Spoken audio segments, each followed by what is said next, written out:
Salut les gars, salut les amis, j'espère que vous allez bien. À l'issue de la finale de la grande fête du football africain, la Coupe d'Afrique des Nations, entre le Sénégal et le Maroc, on a pu voir cette équipe des Lions de la Teranga du Sénégal s'imposer 1-0 grâce à un but de Pape Gueye et bien évidemment de décrocher leur deuxième étoile aux dépens de cette équipe marocaine. Je donne rapidement la nouvelle actualisation du classement de la FIFA. Je tiens à rappeler que bien évidemment dans ce classement, le Maroc rentre dans le top 10 mondial. C'est incroyable cette équipe des Lions, les Lions de l'Atlas qui rentrent dans le top 10. Ils ont engrangé 3 rangs supplémentaires. De l'autre côté, cette équipe des champions en titre, les champions d'Afrique, bien évidemment, les Lions de la Teranga du Sénégal, rentrent bien évidemment dans le top 15. Ils ont engrangé 7 places supplémentaires. Je donne rapidement leur classement FIFA. Je tiens à rappeler que le Maroc, bien évidemment, se retrouve bien évidemment là. Le Maroc, d'abord d'entrée, ils étaient aux portes, bien évidemment, de ce top 10. Ils étaient à la 11e place, bien sûr, en engrangeant 3 places supplémentaires. Le Maroc se retrouve maintenant à la 8e place. Le Maroc se retrouve dans le top 10 mondial. Je pense que c'est à féliciter au vu des performances de cette équipe marocaine. Comme je l'ai dit dans les précédentes vidéos, le Maroc également finit malheureusement est finaliste de cette CAN, mais un finaliste qui n'a pas démérité. Si le Maroc était champion d'Afrique, ça ne devait même pas être un scandale, tellement également le Maroc a un très bel effectif, une qualité technique incroyable, avec Walid Regragui également, qui est un fin tacticien, et là on a pu le démontrer dans pas mal de matchs, surtout dans le match face au Nigeria, mais également face au Cameroun. On parfois bien évidemment par le Sénégal, même si c'était un peu moindre, mais c'était un coach bien évidemment qui a montré des choses exceptionnelles. On a pu le constater pendant le mondial, mais également avec les continuités, surtout dans cette CAN, autour d'un effectif incroyable, autour d'un El Anaoui, qui est également un petit milieu de terrain qui est prometteur, d'autres joueurs, Achraf Hakimi, Brahim Diaz, bien évidemment, même si qui a raté son penalty qui va. Et je pense qu'ils auront besoin de lui qui doit se remobiliser pour le mondial, autour de d'autres joueurs, Abdé, bien évidemment, Mazraoui, Aguerd, Yacine Bounou qui finit meilleur gardien de la compétition, incroyable. Je pense qu'ils ont une muraille au niveau de la défense, autour d'un petit El Ranous, non El Ranous, on me donne le milieu du terrain. Ounaï qui va forcément revenir de blessure, El Kabi en attaque, bien évidemment Enesri qui est bien évidemment là, je me rappelle de ses larmes dans la finale. Donc c'est une équipe du Maroc qui est exceptionnelle, une équipe du Maroc qui montre de belles choses, une équipe du Maroc qui est là, qui se retrouve dans le top 10 et je pense que c'est à féliciter.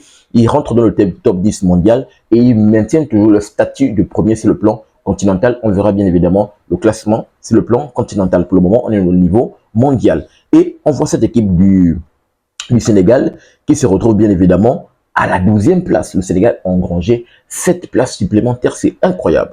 Donc le Sénégal se retrouve maintenant ici à la 12e place. Ils sont aux portes bien évidemment du top 10 mondial.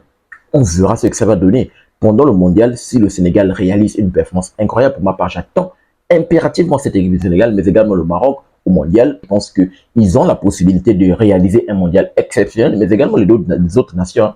Mais le Sénégal et le Maroc, qui sont les deux nations sur le plan continental, qui nous ont réalisé un match exceptionnel dans la finale, malheureusement qui est entaché par l'arbitrage.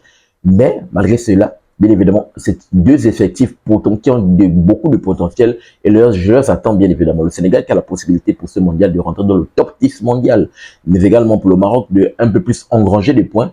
On verra ce que ça va donner. Donc le Sénégal qui se retrouve là à la 12e place, qui sont aux portes du top 10 mondial. Juste devant eux, ils ont la Croatie, et l'Allemagne qui est bien évidemment 10e, la Belgique qui est 9e, juste derrière le Maroc. Et devant le Maroc, il y a les Pays-Bas, il y a le Portugal, il y a le Brésil, l'Angleterre, la France, l'Argentine. Et le premier sur le plan mondial, c'est l'Espagne.